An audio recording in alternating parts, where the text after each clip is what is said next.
vamos a ver que la biología es una ciencia independiente a las demás, como la química, como la física, como las matemáticas, y que la biología, su nombre, la palabra biología, es un término que se ha acuñado de dos términos griegos.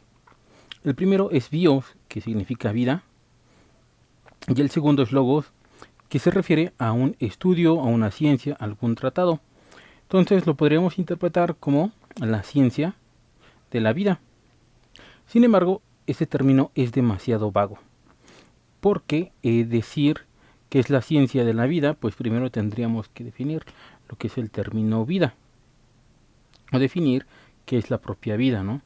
Pero este es un problema bastante complejo, un tema de la filosofía de la ciencia y de la biología bastante complejo, que ahorita vamos a abordar. Pero es mejor decir que la biología es una ciencia que va a estudiar a todos los fenómenos asociados a los seres vivos, desde sus componentes más básicos, como pueden ser las biomoléculas, como pueden ser las células, y esto va a ir avanzando en niveles de organización cada vez más complejos, pasando desde los organismos más simples, que son las bacterias, seres unicelulares, hasta individuos, como lo pueden ser organismos como las plantas o como los animales, y también puede ir a escalas todavía mayores, como lo son los ecosistemas, como son la biosfera, que abarcan a toda la vida. Entonces la biología va a tener que estudiar muchas cosas, porque tiene que estudiar a todos los seres vivos que hay en el planeta, pero aparte tiene que estudiar las interacciones de estos seres vivos, y aparte el ambiente y las condiciones en las que éste vive, porque este va a determinar mucho de sus características. Entonces la biología tiene muchas cosas por estudiar, y como todas las ciencias, cuando se van diversificando, cuando se van haciendo cada vez más grandes, necesitan de ramas o necesitan de ciencias auxiliares que le ayuden a poder cumplir su objetivo, que es estudiar una cierta característica, un cierto fenómeno de la naturaleza, de las ciencias naturales. En este caso, la biología va a tener muchas ramas que le van a servir para este propósito. Estas son algunas de ellas. Las ramas de la biología son muy grandes, son muy amplias, y también dentro de las propias ramas van a haber subramas que le van a estudiar, que le van a ayudar a estudiar aspectos cada vez más finos de un cierto fenómeno. Por ejemplo, tenemos la taxonomía. La taxonomía es una rama que se va a encargar de estudiar y de formular normas para la clasificación de los seres vivos. Los biólogos necesitamos un sistema para poder clasificar a los seres vivos, para que, al igual que la química, que cuenta con la tabla periódica, tú puedes determinar las propiedades de un cierto compuesto o de un cierto elemento, buscando su ubicación en la tabla periódica. Este te va a decir, mira, este es un metal alcalino o alcalino térreo, y va a tener tales estados de oxidación, tiene cierta reactividad, es un elemento que fácilmente le pueden quitar sus electrones y demás propiedades, solamente porque tú sabes en dónde está ubicado en la tabla periódica. Igual la biología, tú, si sabes cómo clasificar a un cierto ser vivo que acabas de encontrar, mira, esto es una pequeña rana. Pues entonces lo vas a clasificar en el orden de los anuros, y ya vas a saber muchas de sus características. Solamente vas a tener que refinar un poco más su clasificación, tal vez para que lo ubiques en una cierta familia, en un cierto género, en una cierta especie, y ya, mira, esta cosita que yo no sabía que era, ahora sé que es una rana de tal especie. O encuentras una totalmente nueva, y entonces para poder clasificarla de forma correcta, tienes que encontrar a las cosas con las que está asociada, con las que está emparentada, y después decir, mira, esta cosa, este determinado ser vivo es una rana que pertenece a esta familia, pero es de un género totalmente nuevo, y es una especie totalmente nueva que nunca habíamos visto antes. La taxonomía va a crear las reglas para poder hacer estas clasificaciones. Va a estar la biología celular, que se va a encargar de estudiar a la estructura y las funciones y los componentes que tiene la célula. Van a haber otras ramas a un nivel superior, como la histología, que se va a dedicar a estudiar a los tejidos vegetales, ya no cuando tenemos una célula individual, sino cuando tenemos un tejido, un entramado de muchas células del mismo tipo que comienzan a interactuar entre ellas y trabajan conjuntamente. Ya no es una sola cosa que está por ahí separada, sino que ahora tenemos a muchas trabajando entre ellas. Entonces, a un nuevo nivel de organización, vamos a tener otra rama que va a tener que estudiar nuevas propiedades de este tipo de organización, en este caso los tejidos. Por ejemplo, nosotros que tenemos en nuestra piel 3 tejidos diferentes, la histología se encargaría de estudiar cada uno de ellos, cuáles son sus características, de qué tipo de células se integran, cuáles son sus funciones de cada uno de estos tejidos. Ujú. Otras ramas de la biología, como la genética, se va a encargar de la herencia. Va a estudiar cómo se van a dar los mecanismos para que los seres vivos hereden a las siguientes generaciones muchas de sus características. Características como en el caso de ustedes, eh, vamos a poner el color del cabello o el color de los ojos. Esas son 2 características. ¿Cómo es que se pueden heredar o cómo es que se heredaron? Si ustedes conocen bien la historia de sus padres, de sus abuelos y de sus bisabuelos, de ambos lados de la familia, ustedes podrían determinar por qué ustedes tienen el color de cabello que tienen o el color de ojos que tienen o su tipo de sangre también. Entonces, cómo se van heredando estas características es lo que va a estudiar la genética. La ecología, por otro lado, se va a encargar de estudiar las interacciones que va a haber entre los seres vivos. Los seres vivos, todos interactúan entre ellos. Desde las interacciones más básicas, como por ejemplo la depredación, uno se debe de alimentar de otro porque no produce las sustancias necesarias para poder nutrirse a sí mismo, no es un autótrofo, necesita consumir a otros. Pues bueno, ahí se van a establecer una relación de depredador, como puede ser un león, como puede ser un tigre, como puede ser un oso, como puede ser el ser humano, o un lobo, o un zorro, y la presa, que va a ser, vamos a suponer, un conejito, un ciervo, una lagartija, u otras cosas que el depredador se tiene que comer a esta presa. Ese es un tipo de interacción que va a haber entre ellos, porque también la presa pues no desea ser consumido y entonces va a tener que desarrollar estrategias para evitar que se lo coman y el otro para tratar de comérselo, ¿no? Y entre ellos hay una relación eh, de constante huida y persecución, ¿no? También va a haber relaciones con el ambiente, porque el ambiente va a determinar bastante, no completamente, pero sí bastante, de por qué una cierta especie se encuentra en un cierto lugar, porque hay ciertos requerimientos ambientales que éste necesita para poder vivir ahí. Un ave que se alimenta de pinos no puede encontrarse a una altitud, vamos a decir, como a nivel del mar, porque los pinos son árboles de climas fríos, o estás muy al norte donde hace mucho frío, o estás muy arriba en una montaña donde también hace bastante frío, por ejemplo en invierno. Entonces esa ave se tiene que encontrar en lugares bastante fríos porque se alimenta de las piñas de los pinos, de ciertos pinos, y esas características de ese lugar, de ese ambiente, van a determinar qué tal pajarito se encuentra ahí, ¿no? Va también a estar la evolución, que se va a encargar de estudiar los procesos y los mecanismos por los cuales los seres vivos a lo largo del tiempo han ido evolucionando, han ido cambiando y juntando o acumulando variaciones que le han permitido cambiar.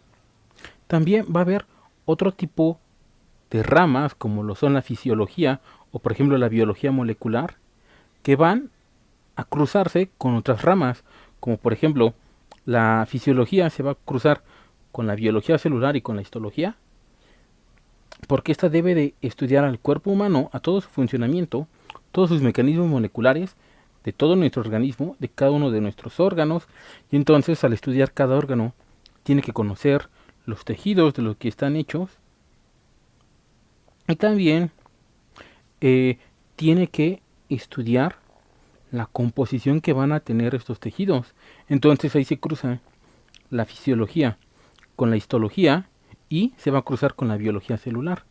Y por ejemplo la biología molecular, que estudia todas las reacciones moleculares que ocurren en nuestras células, se va a cruzar con la biología celular, porque estos son los componentes de la célula, pero también se va a cruzar con otras ramas, como por ejemplo la genética, porque cada molécula, por ejemplo una proteína, pues está determinada por un gen.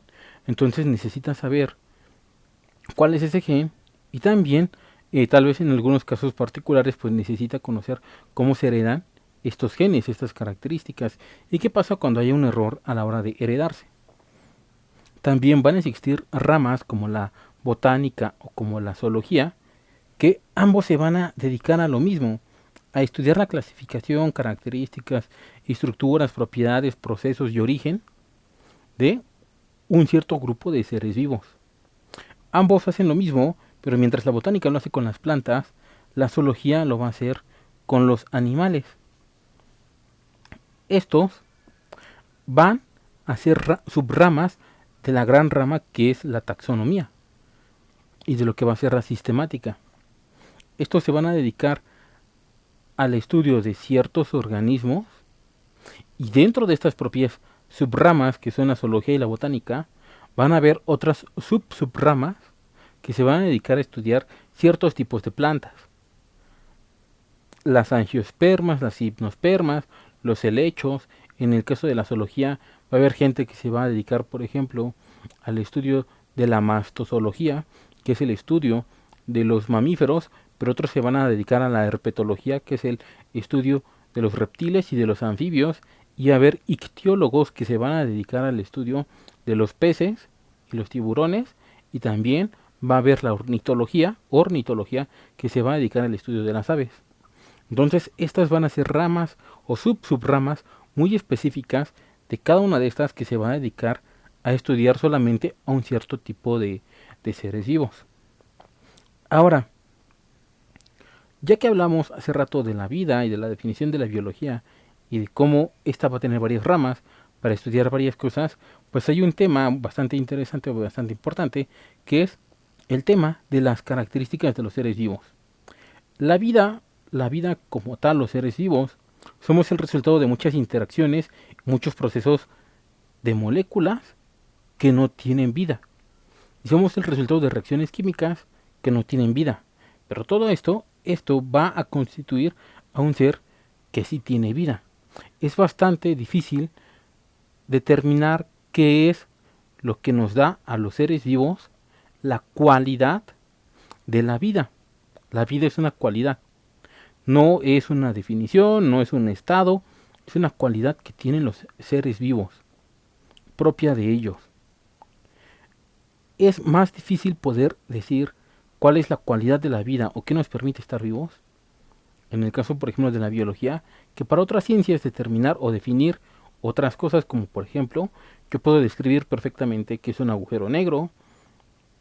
Bueno, más o menos puedo determinarlo porque todavía seguimos sin conocerlo, pero haciendo más estudios yo podría determinar qué es un agujero negro, hacia dónde conduce, de dónde viene, de qué era antes, también una cierta reacción química. Yo también puedo determinar pues la composición, origen y demás de una estrella que nunca he visto así enfrente de mí, sino que lo que veo es luz que me está llegando. Pero en el caso de la biología, definir qué es la biología, qué es la vida, es muy difícil. No hemos logrado hacerlo. Pero para esto los biólogos lo que hemos hecho es que mejor nos dedicamos a enlistar muchas de las características que tienen los seres vivos para poder decir, ah, mira, tengo este listado. Si una cosa que nosotros encontremos tiene estas características, cumple con todas ellas, a esta cosa podemos decir que es un ser vivo. ¿Y qué pasa si no las tiene? Ah, pues bueno, hay que analizarlo bien, y si realmente no cumple con ninguna de estas características, pues lo que yo hago es que a esta cosa, pues yo digo que no tiene vida. Esa cosa no es un ser vivo. Entonces, ¿qué es? Pues bueno, puede ser un agente biológico que tiene una influencia sobre los seres vivos, como por ejemplo los virus, o podría ser una cosa simplemente inanimada, que no posee ninguna cualidad viva, como podría ser una roca o un mineral. Ujú. Entonces, vamos a hablar, o voy a hablar ahorita de estas características de los seres vivos. La primera de ellas es la organización. Todos los seres vivos son seres altamente organizados. Dentro de ellos ocurren muchos procesos que le permiten la vida. Pero todos estos procesos tienen que ser altamente organizados, tienen que estar perfectamente equilibrados, porque si no, esta cosa, este ser vivo, no podría existir. También estos se componen de células y dentro de estas células ocurren todos estos procesos de organización y organizados. Y un ser vivo puede componerse de una sola célula, como lo son las bacterias, como lo son varios hongos unicelulares, como también pueden ser varios, protistas u organismos en alguna fase de su vida, de su desarrollo, son unicelulares, ¿no? Y también existe por otro lado lo que son seres multicelulares, seres que se componen de muchas células, tal vez no tan bien organizadas, y también van a existir lo que son los seres pluricelulares. Los pluricelulares son organismos como nosotros, como los seres humanos, que tenemos muchos tipos de células. No solamente tenemos muchas células en cantidad, en número, sino que también tenemos una gran cantidad de tipos diferentes de células. Todas estas células diferentes tienen que trabajar en conjunto entre sí, entre ellas, y aparte en conjunto tienen que trabajar con todas las demás para poder mantener con vida a ese ser vivo. A mayor complejidad, entonces van a necesitar mayor organización. Una bacteria o un conjunto de algas que se asocian en organismos multicelulares van a tener menor organización que un ser humano que tiene, o un perro o un gato que tiene muchos tipos diferentes de células. Ellos también son seres complejos porque han tenido sus propios procesos evolutivos, pero no cuentan con muchas cosas como organelos, como ah, mecanismos de repartición o de disyunción de sus genomas, de sus genes en cromosomas y demás cosas. Ellos carecen de estas cosas, en el caso de las bacterias. Y nosotros pues sí tenemos más mecanismos que nos permiten ser un poco más complejos. Entonces, las células pues se van a formar a partir de otras por medio de la división celular. Esto se ve de una forma más detallada en lo que es la parte de las células y de la teoría celular. Cuando veamos el tema de biomoléculas y la célula, se va a revisar esa parte de la teoría celular. Vamos a ver que también las células, en ellas ocurren todas las reacciones químicas y procesos para mantenerse con vida, ya sea una sola célula o en todo el conjunto de células de un ser pluricelular. Una bacteria, que es un ser vivo unicelular, en ella tienen que ocurrir todas las reacciones químicas, todos los procesos metabólicos que la van a mantener con vida. Es un ser autosuficiente, es un ser que no necesita de otras interacciones con otros organismos que le ayuden a mantenerse con vida, y debe de ser capaz de tener todos los procesos, todos los mecanismos y toda la maquinaria molecular para sobrevivir y para poder heredar su material genético a otra generación, de la cual esta se va a replicar y va a generar una copia exacta de sí, ¿no? Eh, en el caso, por ejemplo, de nosotros, de los seres humanos, que somos pluricelulares, dentro de nosotros ocurren también todas las reacciones químicas y metabólicas que nos van a mantener con vida. La única diferencia es que va a haber muchos procesos que ocurren en una de nuestras células, pero en otras van a ocurrir otros mecanismos, otros procesos. O sea que en una célula de nosotros ocurren todos los procesos para que ésta se mantenga con vida y se multiplique y herede su material genético, pero no ocurren todos los procesos para que esta única célula mantenga a todo este resto del organismo. Esas reacciones van a ser las unas, van a ser las otras, van a ser las otras, así como nuestro páncreas tiene ciertas funciones en el metabolismo, también otras funciones las tiene nuestro estómago, otras nuestro intestino delgado para poder absorber los nutrientes, otras las células de nuestro intestino grueso, otras la de nuestros pulmones para jalar el aire de la atmósfera hacia adentro e intercambiar gases del oxígeno del aire hacia nuestra sangre a través de capilares y demás, pues cada uno va a tener repartidas ciertas funciones. Entonces todas estas células, así como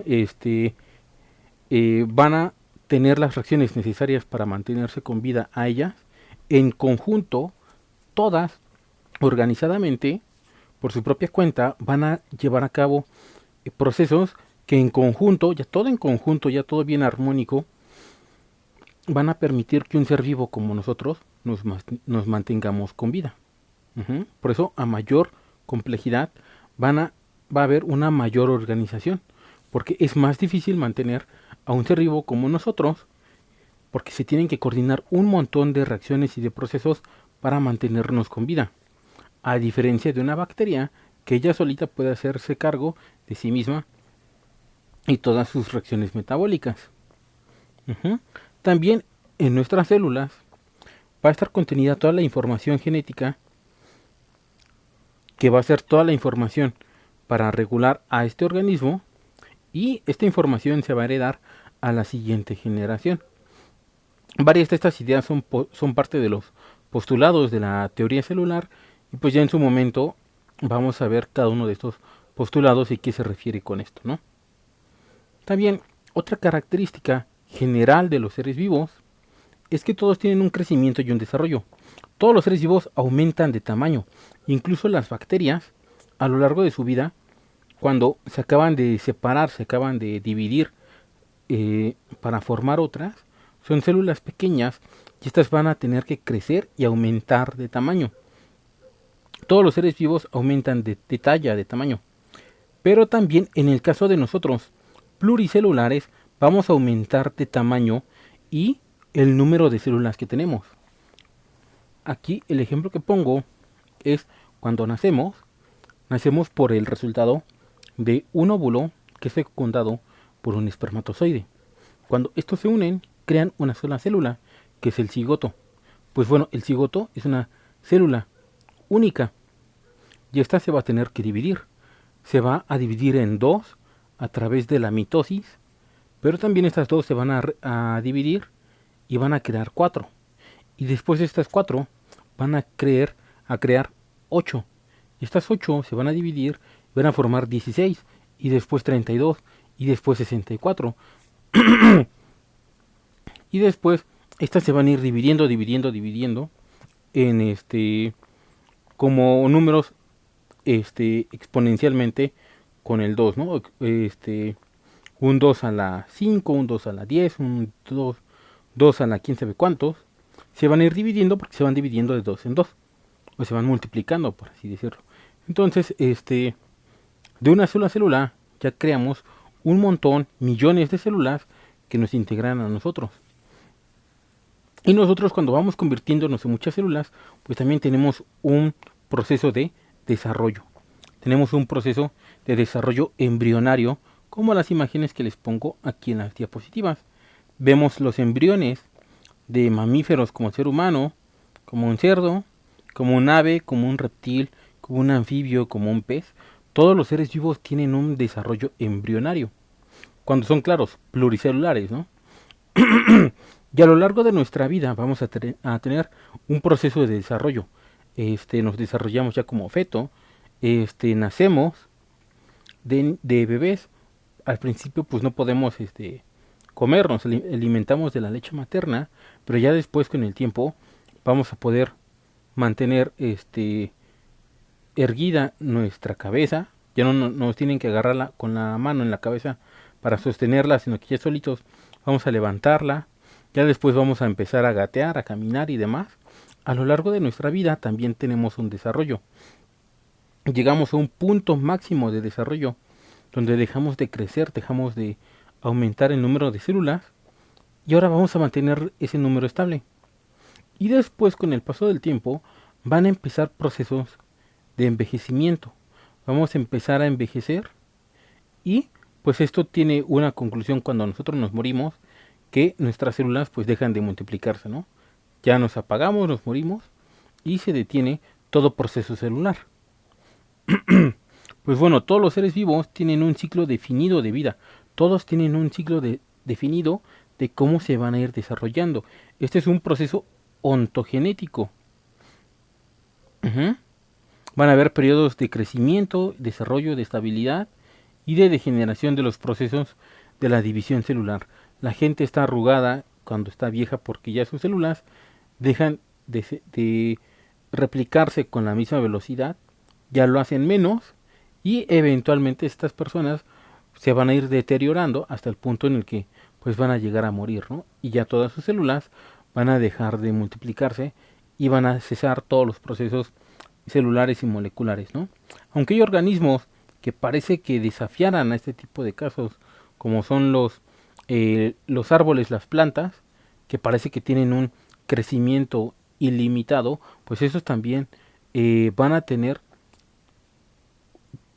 programados en su ADN esos procesos de desarrollo ontogenético, donde eventualmente deben de conducirlos hacia la muerte cuando estos degeneran. Claro, hay ciertas plantas que les digo parecen violar este principio, pero eventualmente también todos sus procesos celulares pues se van a acabar, ¿no? Se van a agotar. También por eso aquí pongo el ejemplo de una oruga y una mariposa, porque a lo largo de la vida pues vamos a tener diferentes cambios, como lo va a hacer como lo va a hacer una oruga, que se va a ir transformando, va a sufrir procesos de crecimiento y de metamorfosis hasta convertirse en su forma madura, la mariposa. También los seres vivos, de manera general, poseemos un proceso de metabolismo, porque todos los seres vivos necesitamos lo que es materia y lo que es energía. Esto lo necesitamos para mantener esta complejidad y esta organización que tenemos. También lo necesitamos para poder seguir creciendo, porque necesitamos agregarnos más material para poder crecer, y también para desarrollarnos, para reproducirnos y todos nuestros demás procesos a lo largo de nuestra vida. Para eso, pues necesitamos materiales, y estos materiales los vamos a obtener de nutrientes, así como una planta va a obtener sus nutrientes de lo que es el suelo, del agua que se encuentra en el suelo, de el dióxido de carbono que se encuentra en la atmósfera, de la luz solar, de ahí va a adquirir sus nutrientes. Pues nosotros también los seres heterótrofos vamos a obtener nuestros materiales y nuestra energía a partir de consumir a otros organismos, ya sean plantas. Por ejemplo, nosotros que somos omnívoros, que comemos plantas y que comemos también a otros animales, pues ya otros organismos sabrán de dónde obtener esos materiales y energía que necesitamos. También muchas veces, en nuestro caso, porque por ejemplo una planta va a adquirir energía y va a adquirir materiales a partir de esos elementos que ya dije, pero nosotros, a través de la degradación de los materiales, como por ejemplo lo que sea que hayan comido hoy a lo largo del día, esos van a ser materiales, pero a partir de la degradación de estos materiales vamos a obtener energía. a través de procesos de degradación, a partir de procesos de el metabolismo. Todos van a tener metabolismo para obtener esta energía y esta materia. Un ejemplo que yo pongo es que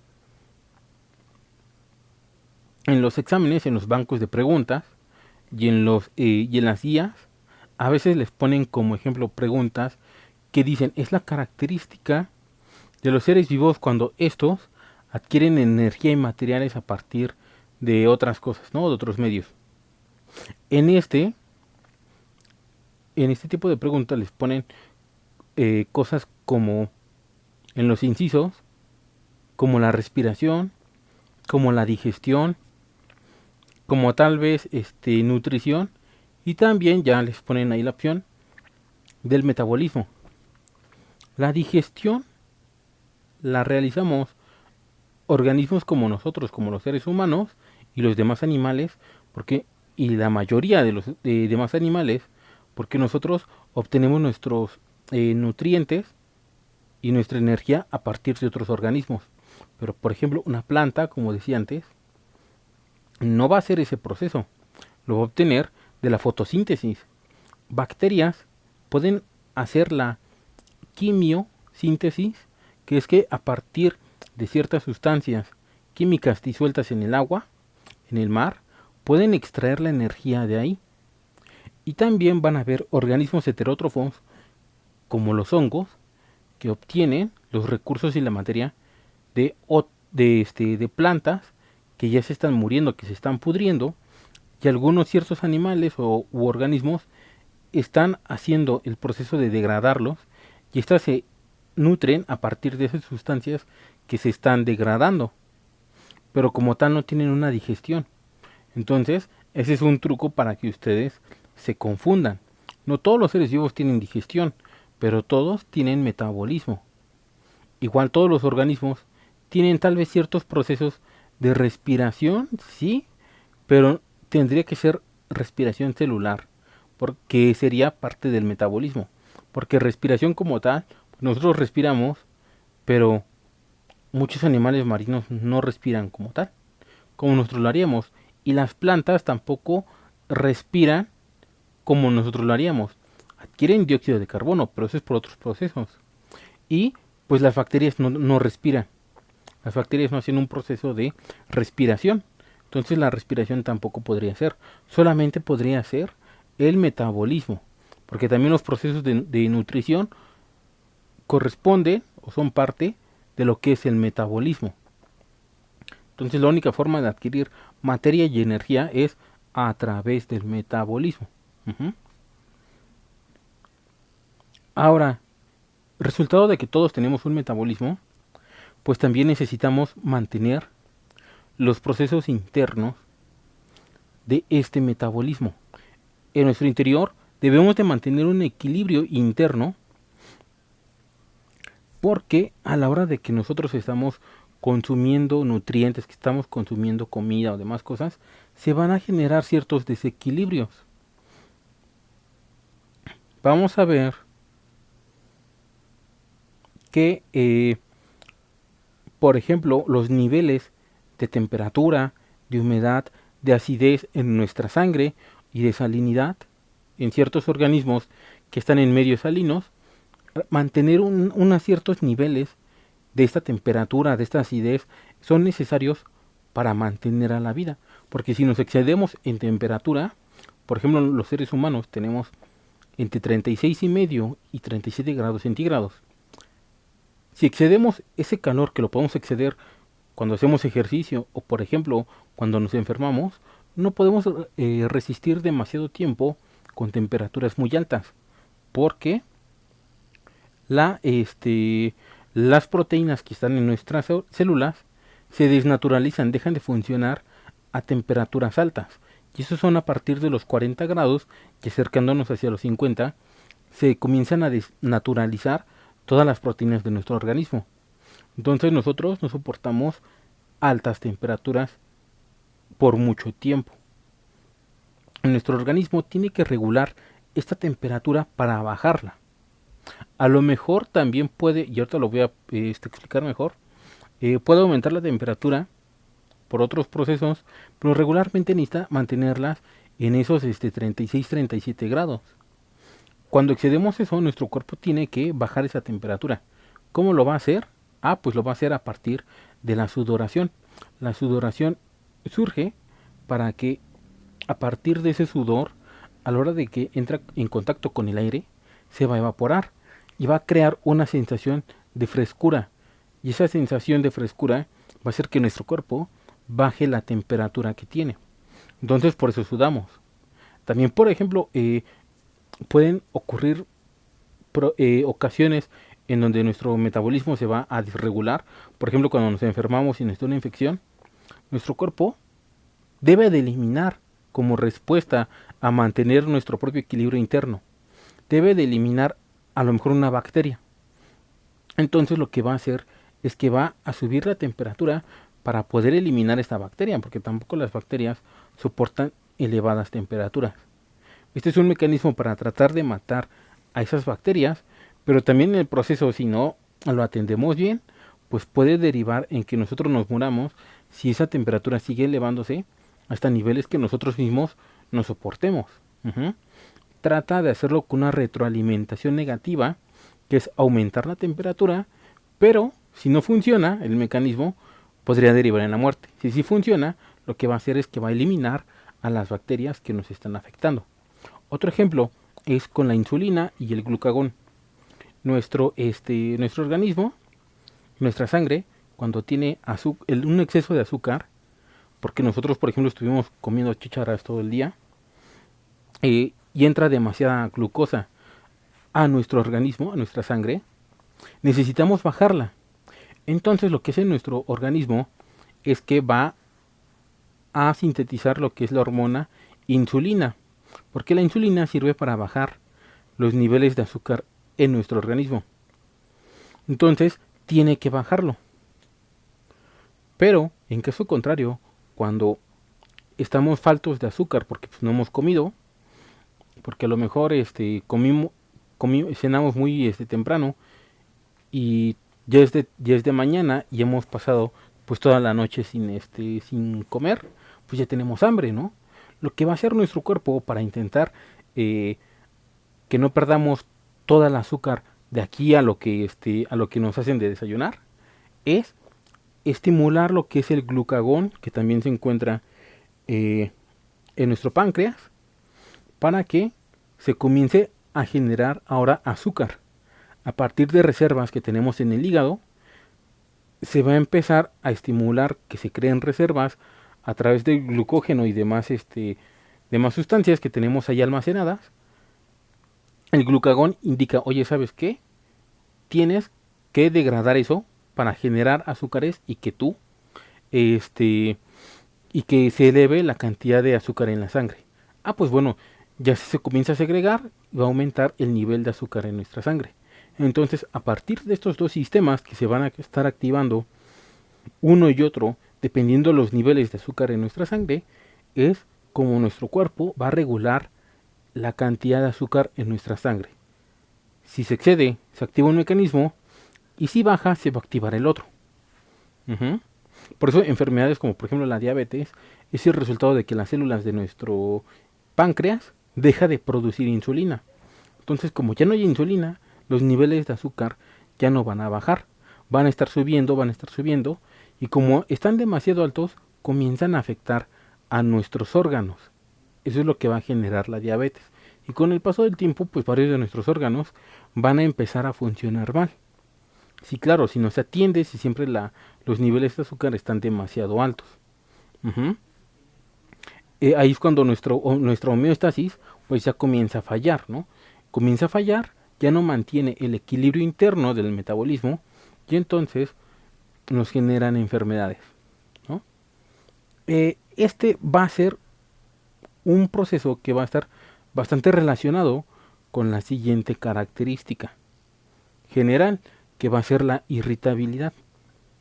En la irritabilidad lo que tenemos es que los seres vivos, para mantener también a nuestro organismo a salvo, de amenazas, debemos de responder a estímulos que vengan del exterior, mientras que la homeostasis se va a encargar del medio interno.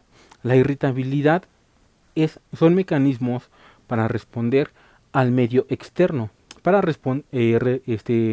reaccionar a ciertos estímulos que vengan de fuera. Yo siempre pongo en clase el ejemplo de cuando hace calor, ¿no? Cuando hace calor, ustedes se tienen que mover, ¿no? Porque no hace calor y se quedan ahí donde están, ¿no?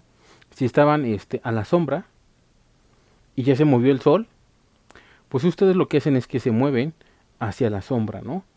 Y con ese simple acto de moverse, ya ustedes emprendieron una reacción de irritabilidad. Su cuerpo reaccionó a ese estímulo. Si tocan algo caliente, su cuerpo inmediatamente retira su mano o lo que esté en contacto con ese calor excesivo para que no resulten dañados. O también, por ejemplo, cuando los pican con un alfiler, pues ustedes se mueven, reaccionan para que ya no les sigan picando, ¿no? Igual en condiciones de frío, cuando nosotros tenemos frío comenzamos a temblar, pues esos temblores se generan por parte de nuestro cuerpo para que a la hora de que te muevas generes calor.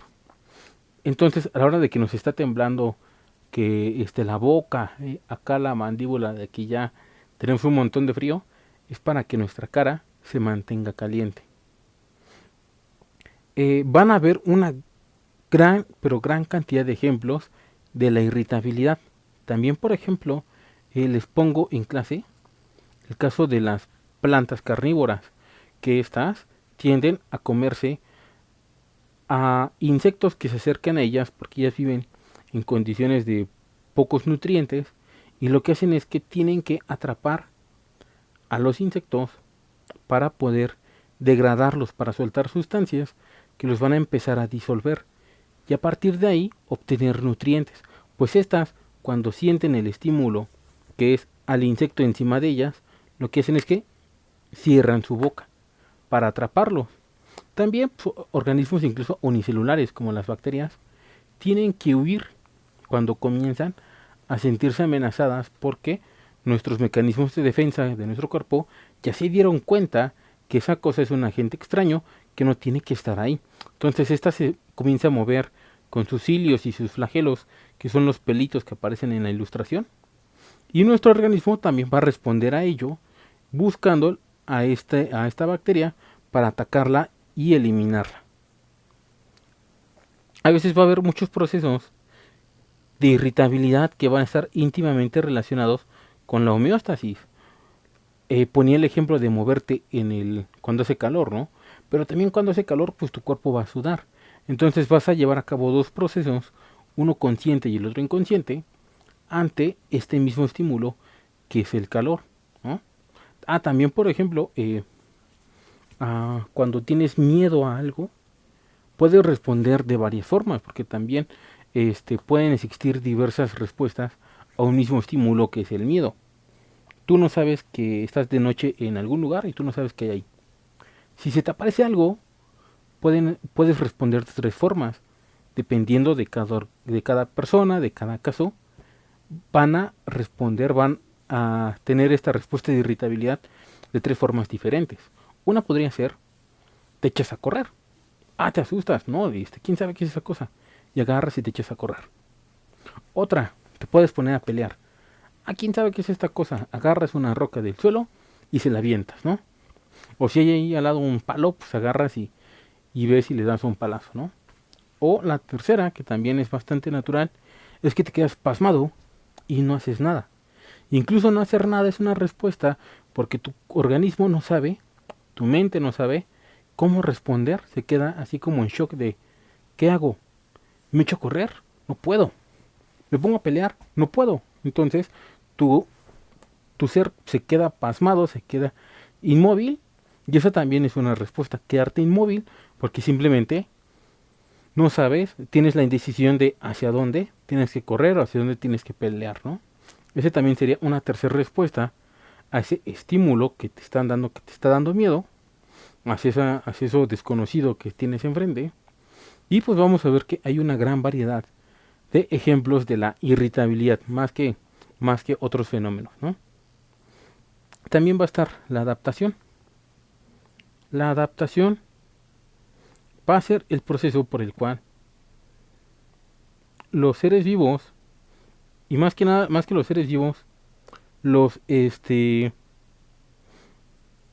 las poblaciones de seres vivos a lo largo del tiempo van a ir evolucionando, porque estos van generando adaptaciones que les van a permitir acondicionarse a el ambiente, ya sea que lleguen a un nuevo ambiente o que el ambiente donde se encontraban comienza a cambiar. Ujú.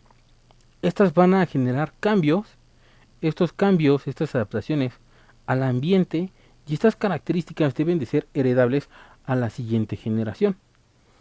Eh, les pongo les pongo los ejemplos de condiciones frías y condiciones de calor. Para condiciones frías, los organismos han desarrollado, como el oso polar o como el pingüino, pelajes y plumajes muy gruesos que les permiten conservar el calor interno, pero también los aíslan del frío externo. Crean unas capas bastante gruesas de plumas y de pelo que les permiten afrontar el extremo así del frío que hace en los polos. Pero también, por ejemplo, los osos polares generan estrategias como almacenar grasa para que el calor que tienen tampoco se pierda. Entonces estas dos características le han servido para adecuarse a las condiciones frías del norte, y el plumaje bastante grueso que tienen los pingüinos les han servido a adaptarse a las condiciones frías del polo sur. Y en el caso de los camellos, les decía, estos aquí en sus jorobas tienen grasa que les permite guardar humedad. Esa humedad es del agua que ellos van a tomar en los oasis o que se llegan a encontrar en el desierto.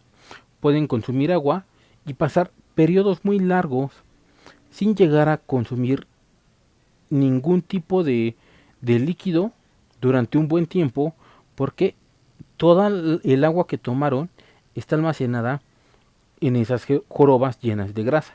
Entonces, poco a poco su organismo va a ir liberando esa humedad, esa agua, cuando lo llegue a necesitar. Y así pueden pasar periodos muy largos, les digo, sin tomar una sola gota de agua. Las adaptaciones van a ser muchísimas que se han generado en el reino vivo para poder adecuarse a ciertas condiciones. Uh-huh. Estas se van a ir heredando de generación en generación, porque los osos polares deben de heredarle su grasa, la capacidad de almacenar mucha grasa, y sus pelajes a su descendencia para que puedan sobrevivir en estas condiciones. También los pingüinos, como lo podemos ver aquí, que le heredan su plumaje a su descendencia, y también los camellos. La evolución y la adaptación también en algún momento preguntaban que si eran la misma cosa. No, no es la misma cosa. La adaptación, que ciertos organismos generen características que les permiten sobrevivir en un lugar, eso eventualmente a la población la puede llevar a la evolución. Pero la evolución ocurre por muchísimos otros factores, no solamente por la adaptación, también por factores que son al azar y por otros factores que también van a estar relacionados con el fenómeno adaptativo. La evolución ocurre por muchos mecanismos que actúan a la vez, pero no quiere decir que todas las adaptaciones van a conducir a la evolución forzosamente. También va a haber adaptaciones como los cuernos de ciertos alces, de ciertas especies de alces, que originalmente eran adaptaciones para poder pelear, pero en algún momento se convirtieron también en un atrayente para los integrantes del otro sexo de su especie. Entonces, mientras tenían antes una función adaptativa, ahora solamente son un ornamento para verse bien. Ajá. No les sirven absolutamente para nada para sobrevivir, pero sí para poder reproducirse. Ajá. Y esto también va a ser importante de otra forma para el proceso evolutivo. También las plumas del pavo real, la cola que tienen bastante bonita, no les sirve mucho para poder volar, y hace que sean susceptibles a que los depredadores se los coman. Pero es un atrayente muy fuerte para de los machos hacia las hembras. Exhiben sus plumajes bastante bonitos a las hembras, y los que tienen los plumajes más bonitos tienen mayor éxito con las hembras. Ya perdió una función adaptativa que le permita sobrevivir al ambiente, pero ahora tiene otro propósito diferente, que es atraer a las parejas, porque pues no todo es intentar sobrevivir, también hay que reproducirse. Está la reproducción, ahora hablando de esto, que van a ser los procesos por los cuales los seres vivos se van a perpetuar. Van a multiplicarse, van a perpetuar su especie y van a poder transmitir su información genética, sus características a la siguiente generación. Estas se van a dividir en varias estrategias y lo podemos poner en dos categorías: reproducción asexual y la reproducción sexual. La sexual va a generar un organismo que va a ser idéntico a su progenitor, como lo hacen las bacterias, y también va a existir la sexual. La sexual va a ser el proceso por el cual dos individuos de una misma especie, pero van a ser diferentes sexos, van a intercambiar entre ellos material genético y van a crear algo que va a ser parecido a ellos, porque va a tener un parecido muy grande, pero no es exactamente igual a ellos. Va a ser diferente, va a tener variabilidad. Les digo, ustedes no son iguales a sus padres, les dan un parecido bastante fuerte, pero no son exactamente iguales a ellos ni a sus abuelos. Tal vez a ellos, por ciertos procesos de genética, se pueden parecer más, pero no son iguales. Y tampoco son iguales a sus hermanos. Y eso que sus hermanos pues también son la cruza de sus mismos padres entre ellos, ¿no? Se parecen también bastante a sus hermanos, pero a menos que sean gemelos idénticos, nunca van a ser exactamente iguales a ellos. También van a ser diferentes. Ahora, ¿qué pasa cuando no se cumplen estas características? Pues bueno, un virus no cumple con ellas. Un virus solamente tiene el proceso de adaptación y de evolución, porque tiene material genético con el cual van pasando ciertas características, pero no se reproducen, no crecen, no tienen metabolismo. Y como no tienen metabolismo, tampoco tienen homeostasis por sí mismos. Todo lo que hacen, lo hacen con ayuda de la célula que parasitan, pero por sí mismos, independientemente, no pueden hacerlo. Tienen que secuestrar, tienen que tomar la maquinaria molecular de la célula para crear un ADN igual al suyo, para crear las sustancias que le van a ayudar a meterse a la célula y poder infectarla y modificarla. Van a necesitar también a la célula para crear cubiertas, para crear cosas que le sirvan para poder infectar mejor a las otras células, pero todo esto lo van a hacer con esa maquinaria molecular. No lo hacen por sí mismos. Y como no lo hacen por sí mismos, no tienen nada excepto transmitir su información genética. Y eso les va a permitir adaptarse y les va a permitir también por lo mismo evolucionar. Y los virus van evolucionando y por eso son tan difíciles de poder erradicarlos, pero no son seres vivos. Se les considera agentes biológicos que tienen influencia sobre los seres vivos, pero no son seres vivos como tal. Entonces, los virus son casos de cuando no se cumplen toda la lista de estas características. Entonces la biología va a estudiar estos diferentes niveles de organización, desde lo más pequeño, desde las moléculas y las células. Va a tener ciertas ramas que se van a dedicar a estudiar esto. Después va a tener otras ramas que se van a dedicar a estudiar los tejidos, los órganos y al individuo. Y va a tener otras ramas cuando llegamos a las escalas más grandes, como por ejemplo las poblaciones, las comunidades, los ecosistemas y la biosfera. La biología va a tener que crear nuevas ramas porque a nivel mayor de organización emergen propiedades que no existían en los demás niveles de organización. Entonces, como no existían estas propiedades, porque van apareciendo nuevas conforme más complejo te vas haciendo, pues entonces la biología crea nuevas ramas para estudiar estas nuevas características. Entonces va a ir de lo más pequeño, como si fuera una pirámide inversa, va a ir de lo más pequeño, de las moléculas y biomoléculas, hasta los ecosistemas y la biosfera, que va a ser todo en la Tierra que contiene vida. Entonces, hasta aquí llega este tema de introducción a la biología.